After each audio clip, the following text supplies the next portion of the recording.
오늘 여러분과 함께 우리 도마, 보지 않고 믿는 믿음이라는 제목으로 말씀 함께 상고하고자 합니다. 오늘 본문의 사건은 언제 일어난 사건이냐면 예수님께서 부활하신 이후에 일어난 사건입니다. 요한복음에 따르면 누가 가장 먼저 예수님의 부활 사건을 목도하냐면 막달라 마리아입니다. 막달라 마리아가 예수님을 만난 다음에 당연히 누구에게 가장 먼저 알리냐면 제자들에게 가장 먼저 알리죠. 자, 그런데 여러분, 제자들은요, 막달라 마리아의 이 예수님의 부활 사건을 목도한 이 증언을 믿지 않습니다. 믿기 어려웠을 겁니다. 왜냐하면 여러분, 사람이 죽었다가 살아났다, 이 말을 여러분 쉽게 믿을 수 있을까요? 쉽지 않습니다. 그렇죠? 오히려 믿는다는 것이 더 이상한 일일 수 있습니다. 이들은 지금 멀리서 예수님의 처형 장면을 다 봤지 않습니까? 그런데 내 눈으로 직접 예수님께서 십자가에 끔찍하게 죽임당하는 것을 보았는데 살점이 떨어져 나가고 채찍을 맞고 온 몸에 피투성이가 돼서 그렇게 손과 발에 가장 굵은 못을 박히고 그렇게 옆구리에 심지어 창이 완전히 찔려서 죽은 그것을 내가 목도했다면 어떻게 그것을 믿을 수 있을까요? 그런데 막달라 마리아가 지금 예수님을 만났다라고 말하고 있는 것입니다. 그것도 3일 만에. 제자들은 여러분, 막달라 마리아의 증언에 전혀 반응하지 않습니다.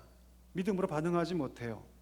그들이 정말 예수님의 부활을 믿고 기다리고 있었다면 그렇지 않았겠죠. 그런데 지금 제자들이 가장 중요한 것은 예수님의 부활 사건이 사실 아니었습니다. 어떻게 하면 내가 예수님처럼 처형당하지 않을까? 이것이 가장 중요했습니다.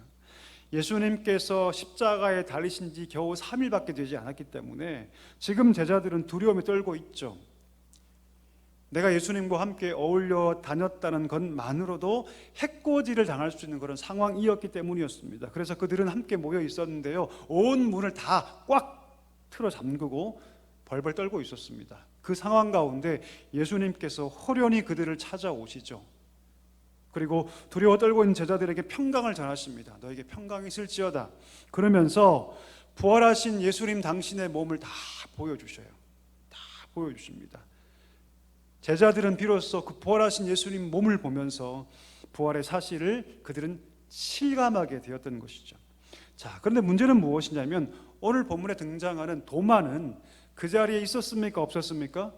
없었습니다. 없었어요. 이게 문제였습니다. 조중의 제자들이 도마를 만나죠. 그리고 다른 제자들이 도마에게 이렇게 말을 합니다. 우리가 부활하신 예수님을 만났어.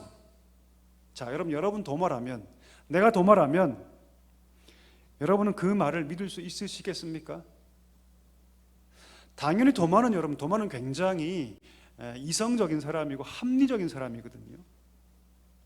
도마는 당연히 그 말을 믿을 수가 없었습니다. 그가 유별난 사람이기 때문이 아니라 예수님께서 자기의 몸을 보이신 그 부활절 저녁에 그가 그 자리에 없었기 때문입니다. 우리가 보통 도마하면 어떤 수식어를 붙입니까? 의심 많은 도마. 의심 많은 도마. 들어보셨죠? 예. 우리가 보통 도마하면 의심 많다라고 보통 얘기하는데 저는 이 말씀 준비하면서 한번 생각해 봤습니다.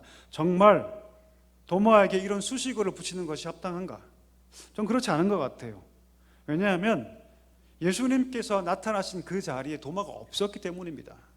만약에 함께 있었고 예수님의 그 부활하신 몸을 보았는데도 불구하고 의심했다면 그건 의심 많은 도마죠. 그렇죠? 그런데 거기 없었죠, 도마가. 그래서 도마에게 너 왜 거기 없었니? 라고 물을 수는 있겠지만 도마에게 의심 많은이라는 수식어를 붙이는 것은 좀 과해 보입니다. 왜냐하면 누구라도 예수님께서 죽음에서 부활했다는 그 사실, 그리고 어느 누구라도 도마처럼 그 부활하신 예수님께서 나타나신 그 현장에 없었다면 의심하는 게 당연합니다. 우리라도 그 자리에 없었다면 다 의심했을 거예요. 도마가 가지고 있는 이 의심이 저는 한편 굉장히 합리적이 보이고 당연한 것처럼 보입니다. 근데 여러분, 그 말을 한번 잘 볼까요? 그가 오늘 했던 말, 저는 이 말에 좀 주목했으면 좋겠습니다. 우리 25절 한번 읽어볼까요? 도마가 했던 말인데요. 우리 찬찬히 훑어보면서 한번 25절을 같이 읽어보도록 하겠습니다. 다른 제자들이 그에게 이르되 우리가 주를 보았노라 하니 도마가 이르되 내가 그 손에 못자국을 보며 그 내 손가락을 그 못자국에 넣으며 내 손을 그 옆구리에 넣어보지 않고서는 믿지 아니하겠노라 하니라. 굉장히 구체적이고 심지어 좀 섬뜩하기까지 하죠. 그냥 부활하신 주님을 만나지 못했기 때문에 내가 너희 말을 내가 인정할 수 없다, 내가 직접 보지 않고서는 예수님 부활 사건을 내가 인정할 수 없다 정도만 얘기하면 될 텐데, 오늘 도마는 뭐라고 얘기하냐면 그 예수님의 심각한 상처에 내 손을 넣어서 그 손가락을 그 뚫린 못 자국에 넣어보고 내 손을 펴서 그 옆구리의 상처 그 창자국에 넣어보지 않으면 내가 뭐하지 않겠다? 믿지 않겠다라고 말합니다. 굉장히 극단적인 표현이죠, 사실. 그렇죠? 상당히 극단적인 표현으로 들립니다. 왜 그러면 도마는 이렇게 표현했을까요? 여러분, 이 표현 속에서 우리가 뭘 짐작할 수 있냐면 지금 도마의 심리적 상태를 우리가 짐작할 수 있습니다. 우리가 도마 그러면 의심의 사람, 뭔가 부족한 사람 이렇게 생각하지만 도마는 그런 사람이 사실 아닙니다. 여러분, 예수님께서 나사로의 집에 오지 않습니까? 그렇죠? 베다니, 나사로, 유대 땅이거든요. 예수님께서 나사로 때문에 베다니로 가시자고 했을 때 도마가 뭐라고 얘기하냐면 우리가 주와 함께 죽으러 가자 이렇게 얘기합니다. 왜냐하면 그 당시 유대에는요, 예수님의 대적자들이 정말로 득실득실거렸거든요. 지금 다시 유대 땅으로 들어간 것이 무슨 의미인지 도마는 잘 알고 있었습니다. 그래서 예수님께서 베다니로 가자고 하실 때, 유대로 다시 가자고 할 때 도마가 뭐라고 얘기했냐면 우리가 주와 함께 죽으러 가자 라고 말할 정도의 열정과 각오가 남달랐던 인물이 누구냐면 도마입니다. 자, 그런데 그렇게 열성적으로 그 예수님을 따랐는데 그 예수님이 가장 비참한 모습으로 십자가에 달려 죽은 것입니다. 그걸 다 목도했어요. 예수님이 죽자 3년 동안 그렇게 똘똘 뭉쳤던 공동체가 와르르 다 와해돼 버렸습니다. 모두 산산이 흩어져 버렸죠. 그 모든 과정을 통해서 여러분, 도마의 신념이 완전히 무너지게 된 것이죠. 더군다나 이런 상황 속에서 자기의 생명마저 위협받는 그런 상황 속에서 아마도 도마는 정신을 차리기 힘들었을 겁니다. 이런 상태였기 때문에 지금 도마는 내가 그 상처에 내 손가락과 내 손을 펴서 그 옆구리의 창 안에 내 손을 집어넣기 전까지는 내가 믿을 수 없다라고 얘기했던 것이죠. 그만큼 이 표현 속에는 뭐가 담겨 있냐면 완전히 지금 박살나버린 도마, 완전히 무너져버린 도마의 상태를 오늘 이 표현이 담고 있다는 것입니다. 예수님은 그런 도마의 상태를 다 아셨죠. 그리고 다시 나타나십니다. 오로지 도마를 위해서 다시 나타나세요. 그를 만나시죠. 그리고 도마에게 뭐라 말씀하십니까? 자, 너의 손가락으로 이 못자국을 만져봐라. 너의 손을 쫙 펴서 내 옆구리에 그 창자국에 네 손을 한번 찔러봐라. 그리고 믿음 없는 자가 되지 말고 누가 되라? 믿는 자가 되라고 말씀하셨습니다. 한번 생각해 볼까요? 그러면 예수님의 그 말씀에 도마가 정말로 그 상처에 손가락과 손을 펴서 만졌을까요? 어떻게 생각하십니까? 어떻게 생각하세요? 정말 도마가 그렇게 예수님 상처 만졌을까요? 나중에 후대의 중세 화가들이 도마를 막 상상하면서 그림 그린 게 몇 장 있거든요. 거기 보면 도마가 예수님 상처를 만지고 있어요. 진짜 그렇게 했을까요? 성경에는 도마가 예수님의 그 손과 옆구리를 만졌다라고 얘기하지 않습니다. 기록되고 있지 않아요. 여러분 어떻게 생각하십니까? 여러분이 도마라면 그래 만져봐라, 한번 만져봐라 말씀하시는 그 예수님의 말씀 앞에 여러분 어떻게 반응했을 것 같습니까? 예수님 허락하니까 마음껏 막 상처를 이렇게 막 만졌을 것 같아요? 저는 그렇게 생각하지 않습니다. 저는 그렇게 생각하지 않아요. 저는 도마가 아마도 예수님의 그 상처를 만지지 않았을 거라고 생각합니다. 너무나 인자하게 자기에게 모든 상처까지, 그 아픈 상처까지 다 열어 보여주시면서 믿으라고 말씀하시는 예수님의 그 말씀 속에서 아마 이 도마는 그가 가지고 있던 모든 상처, 아픔, 모든 불신이 물처럼 녹아졌을 거라고 저는 믿습니다. 여러분, 예수님은요, 어떻게 보면 도마의 광기 아닙니까? 내가 내 손가락으로 그 못자국을 찔러보고 손을 쫙 펴서 그 옆구리에 그 창자국에 내 손 집어넣지 않고서는 내가 믿지 않겠다고 말하는 것은 어쩌면 도마의 광기일 수 있어요. 그런데 예수님은 그 광기의 도발에 뒷걸음치지 않으십니다. 그를 정죄도 하지 않으세요. 그리고 오히려 한 걸음 더 나아가서 자기의 그 아픈 상처를 다 열어 보여주시죠. 도마를 위해서 자기의 상처까지 내어주시는 그런 사랑을 보여주셨습니다. 놀라운 사랑이죠. 어떻게 그것이 가능할까요? 여러분 상처 갖고 있으시죠? 예, 그 상처를 다른 사람에게 보여주십니까? 잘 안 보여줘요. 볼 수가 없죠. 왜요? 그 상처를 다른 사람에게 보여주는 순간 아프니까요. 그 상처의 기억이 떠오르니까요. 그 상처가 수많은 배신과 고통이 담긴 상처일수록 사람들은요, 그 상처를 감춥니다. 드러내지 않죠. 자, 그런데 오늘 예수님의 상처는 어떤 상처입니까? 가장 믿었던 제자들의 배신이 담겨있는 상처가 아닙니까? 오늘 예수님의 상처는 우리가 감히 상상할 수 없는 십자가의 고통이 담긴 상처가 아닙니까? 그런데 오늘 예수님은 도마를 살리기 위해서, 도마의 믿음을 견고하게 세우시기 위해서 자기의 상처를 다 열어 보여주십니다. 예수님은 그 모든 상처의 아픔을 다 감수하시고 도마를 위해서 자기의 모든 상처를 다 오픈하시죠. 내어주시죠. 예수님의 사랑 때문입니다. 여러분 믿으십니까? 예수님의 사랑 때문이에요. 어느 누가 예수님의 사랑처럼 그렇게 할 수 있습니까? 그 사랑은 여러분 파헤쳐져 우리가 다 이해할 수 없는 사랑인 것을 오늘 이 사건을 통해서 우리가 알 수 있는 것이죠. 예수님께서 자기의 그 상처를 다 열어 보여주시면서 도마에게 원하는 바가 한 가지 있었습니다. 그것이 무엇입니까? 믿음 없는 사람 되지 말고 내 상처를 만져도 좋으니 네 손을 콕 내 옆구리에 찔러서 그 창자국까지 네가 만져도 괜찮으니 어떤 사람이 되라? 믿는 사람이 되라. 믿는 사람이 되라. 도마는 가장 깊은 상처까지 내어 보여주시는 예수님 앞에 완전히 무너져 버립니다. 그냥 무너지지 않고 다시 세워지죠. 그리고 완전한 믿음의 고백을 우리 주님께 드리는데 읽어볼까요? 28절입니다. 같이 읽습니다. 도마가 대답하여 이르되 나의 주님이시요 나의 하나님이시니이다. 할렐루야. 뭐라고 얘기합니까? 도마가 대답하여 이르되 나의 주님이시고 나의 하나님이십니다라고 고백합니다. 놀라운 믿음의 고백이죠.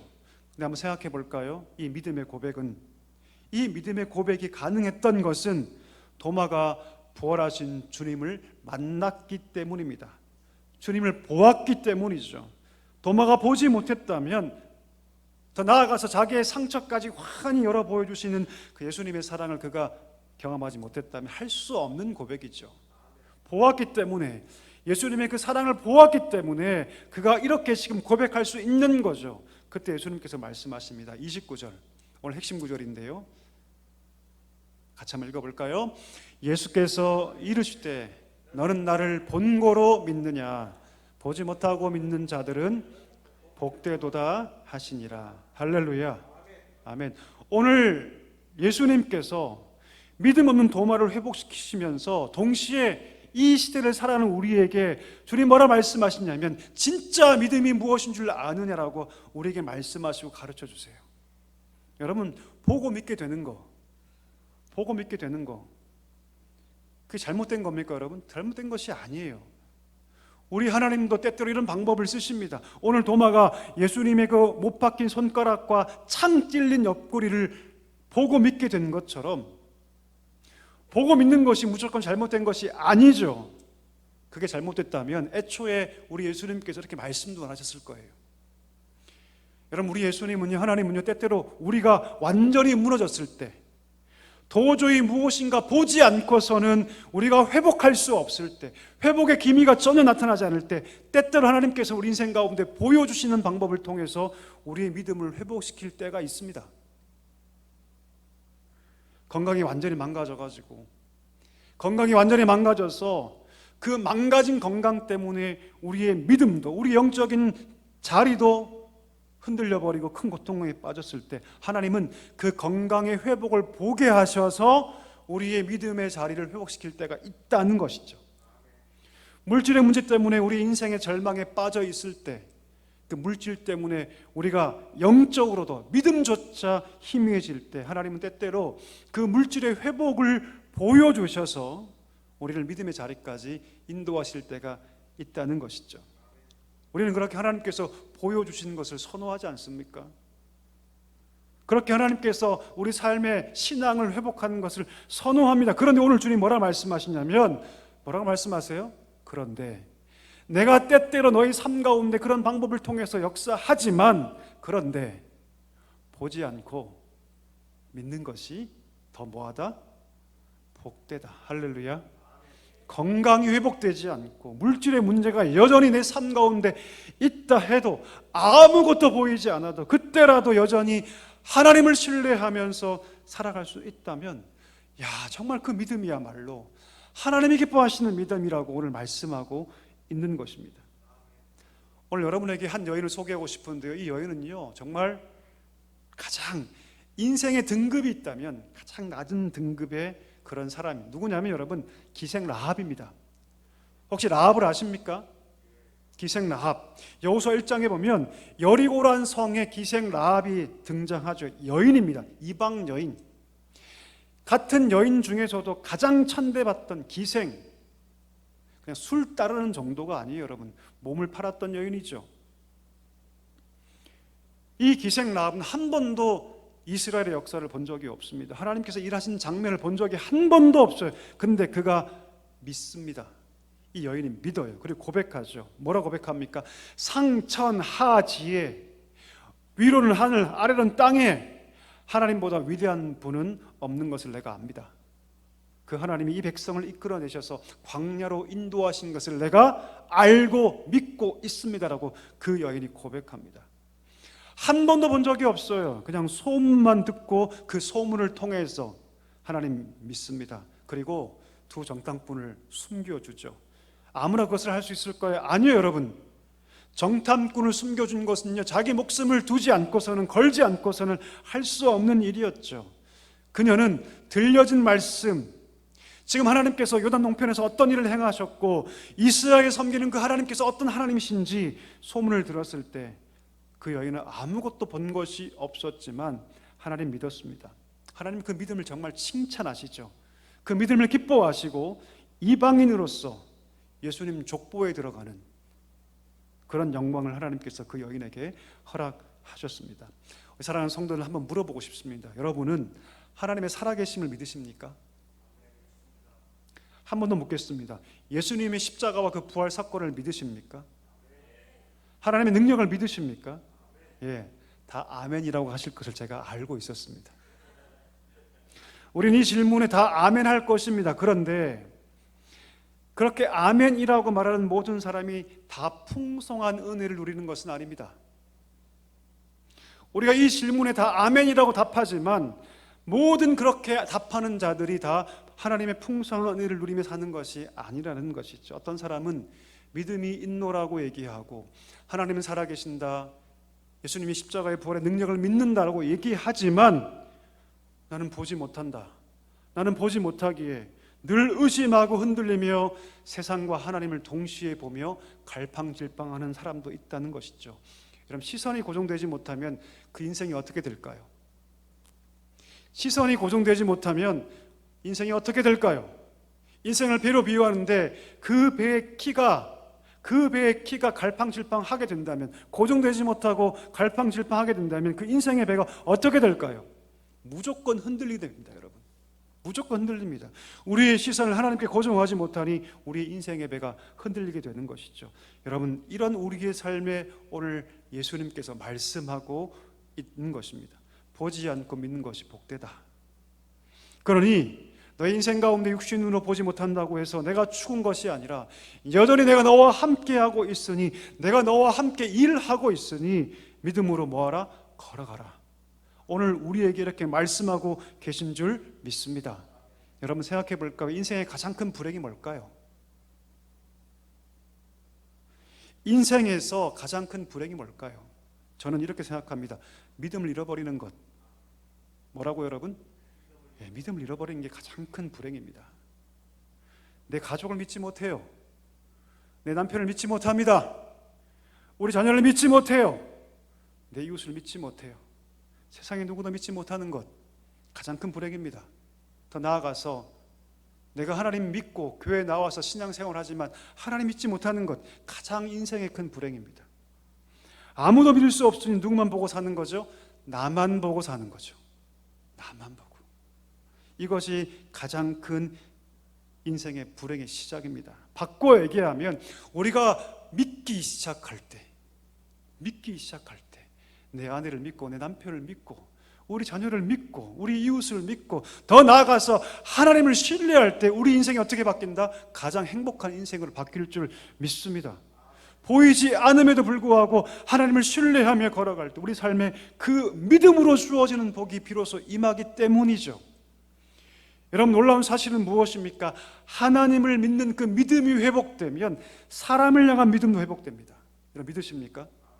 예, 하나님을 향한 믿음이 회복되면요 사람을 향한 믿음도 우리가 회복됩니다. 여러분, 사람을 사랑할 때 가장 큰 사랑이 무엇인 줄 아십니까?